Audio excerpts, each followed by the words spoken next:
ഇംഗ്ലീഷിൽ വാക്കുണ്ട് എമ്പതി, എമ്പതൈസ് ചെയ്യും, താതാത്മ്യം പ്രാപിക്കും. അതെങ്ങനെ അവരുടെ വേദന തൻ്റെ വേദനയാക്കി മാറ്റി.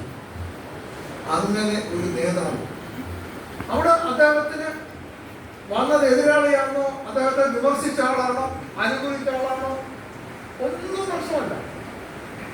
ഒന്നും പ്രശ്നമല്ല. ജാതി മതം ഒന്നും പ്രശ്നമല്ല. ആ ആളിന്റെ വേദന സ്വന്തം വേദനയായി.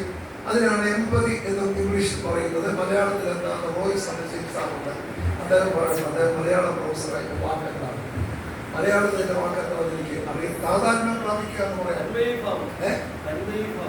തന്മയീഭാവം അല്ലേ? അതെ. അപ്പൊ അങ്ങനെ ആ വാക്ക് തന്മയീഭാവം, സിമ്പതിയല്ല, എമ്പതി. ഞാൻ എമ്പതിയാവാം, എമ്പതി. അപ്പൊ അതാണ് ഉമ്മൻചാണ്ടി. ഞാൻ ഒരു കാര്യം വളരെ ആലോചിച്ച് തന്നെ പറയുന്നു, അതിന് തുല്യമായ ഒരു മുഖ്യമന്ത്രി കേരളത്തിൽ ഉണ്ടായിട്ടുണ്ട്. ഇനി ഉണ്ടാകാനും പോകുന്നത് എനിക്ക് തോന്നുന്നില്ല, ഉണ്ടായിട്ടില്ല, ഉണ്ടാകാനും പോകുന്നത് എനിക്ക് തോന്നുന്നില്ല. കേരളത്തിൽ കോൺഗ്രസ് പ്രവർത്തകർക്ക് അനുകരിക്കാവുന്ന, മാതൃകയാക്കാവുന്ന ഒരു ജീവിതം എന്നോട് ചോദിച്ചാൽ ഞാൻ അർത്ഥശങ്കക്കിടയില്ലാതെ പറയും ഉമ്മൻചാണ്ടി.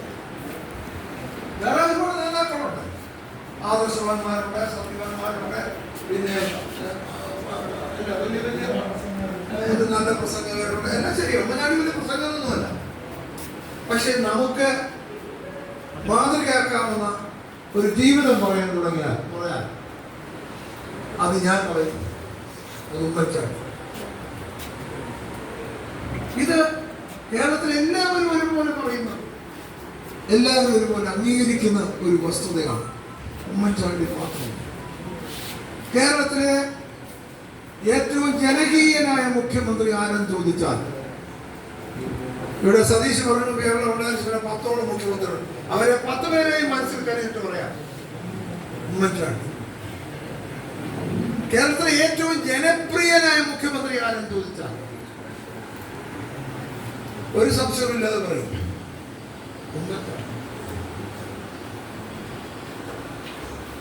കേരളത്തിലെ മുഖ്യമന്ത്രിമാരിൽ മനുഷ്യമുഖമുള്ളത് ആർക്ക് എന്ന് ചോദിച്ചാൽ, മനുഷ്യമുഖം എന്ന് പറഞ്ഞാൽ എന്താണ്?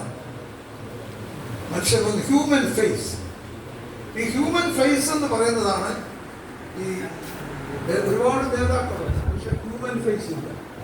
നമ്മുടെ ഒരു ഇപ്പോഴത്തെ മുഖ്യമന്ത്രി മുഴുക്കെല്ലാം രാജ്യസഭ ഉണ്ടെന്നൊക്കെ ആളുകൾ പറയും, പക്ഷേ ഹ്യൂമൻ ഫേസ്, മനുഷ്യമുഖം. മനുഷ്യമുഖമുള്ള മുഖ്യമന്ത്രി ആരെന്ന് ചോദിച്ചാൽ ഒന്നാമത്, വേറെ മനുഷ്യമുഖമുള്ളവരുണ്ട്, എന്നാൽ ഒന്നാമത് ശ്രീ ഉമ്മൻചാണ്ടി. അദ്ദേഹത്തിന്റെ മുഖമുദ്ര എന്താണ്? കരുണയും കരുതലും.